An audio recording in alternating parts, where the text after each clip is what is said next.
At her birth on March the 4th, 1889 in South Kensington, Miss Dorothy Rachel Melissa Walpole seemed to have it all. Her family boasted an impressive political and literary heritage. Ancestors included Sir Robert Walpole, Britain's first Prime Minister, and Horace Walpole, known for writing The Castle of Otranto, which is considered to be the first Gothic novel. Her father was heir to an earldom, and her American mother was the daughter of a wealthy American railroad magnate. Dorothy was raised in two of Norfolk's finest houses, Walterton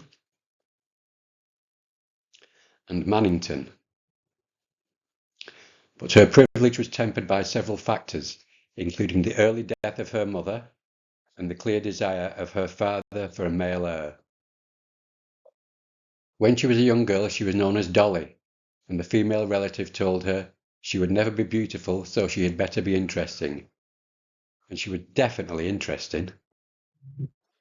Lady Dorothy married Captain Arthur Mills in 1916, against her father's wishes, and was cut off from the wealthy lifestyle she had always known. A year later, her father married a woman 3 years younger than her, in the hope of gaining a male heir, prompting Dolly to write sadly, "I was an outlier from my tribe." When Arthur returned to the war, Dolly had her first taste of the economic problem. She realized she was ill-equipped for anything useful and also knew she needed to be something. An extraordinary change followed.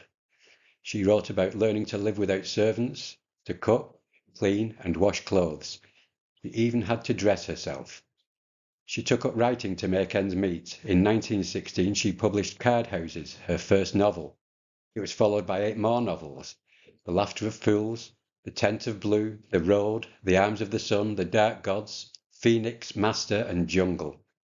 Her early novels dealt with scandals of the society set, where aristocratic women encountered opium dens or had interracial love affairs. Her later stories explored the fantasy and science fiction, but still dealing with the daring themes of the day. Defying the expectations of her class and sex, she took control of her own destiny to become the best-known female explorer of the 1920s and 30s. Her first expedition was to Tunisia in 1922, to stay with the reclusive cave dwellers. In 1923, Dolly became the first Englishwoman to travel to Timbuktu, enduring deadly heat, sickness, man-eating crocodiles, and a male pursuer with teeth filed to sharp points. That achievement and the first of her travel books, The Road to Timbuktu, cemented her reputation as an explorer and a travel writer.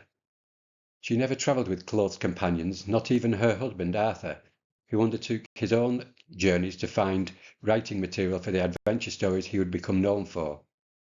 They would reunite in their London flat, holiday together, and then write and socialise.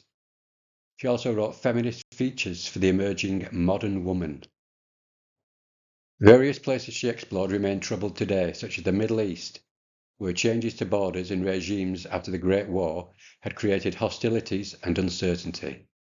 Lady Dorothy achieved minor fame as a woman who travelled alone to dangerous places, visiting the jungles of Africa and South America, and the deserts of the Middle East and North Africa.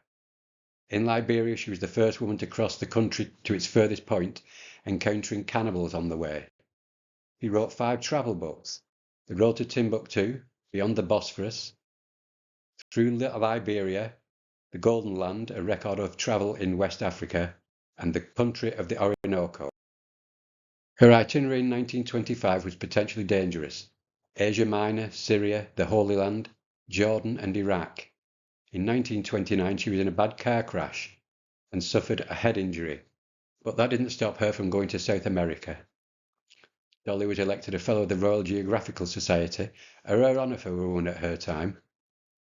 In 1931, she spent 4 months exploring Venezuela by river and across 800 miles of challenging terrain, and was believed to be one of the only 2 women who had explored the Orinoco. She also wrote A Different Drummer, chapters in autobiography about her life during 1931. Her father died in 1931, which allowed Lady Dorothy to access a trust fund left to her in 1918 by her American grandfather. She filed for divorce in 1932, and it was granted in 1933. She retired to the seaside resort of Brighton that same year, staying in the Staining Mansions Hotel, Eastern Terrace. Here she led a quiet and private life and stopped writing and let her books go out of print.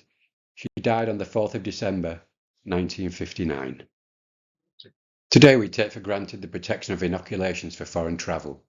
In Dolly's time, smallpox, malaria and TB were rife. The number of people killed between 1900 and 1950 totaled more than those killed in both world wars. In several countries she explored, yellow fever was a killer. Inoculation trials did not begin until 1938. Although she took precautions against certain illnesses, she succumbed several times and survived. Her petite, almost delicate frame enduring an extraordinary amount. No doubt she put her resilience down to the cigarettes she smoked and the alcohol she consumed whenever the opportunity presented itself. With no one close enough to keep her memory alive, Dolly has been overlooked. I think she deserves to be remembered. Thank you for listening.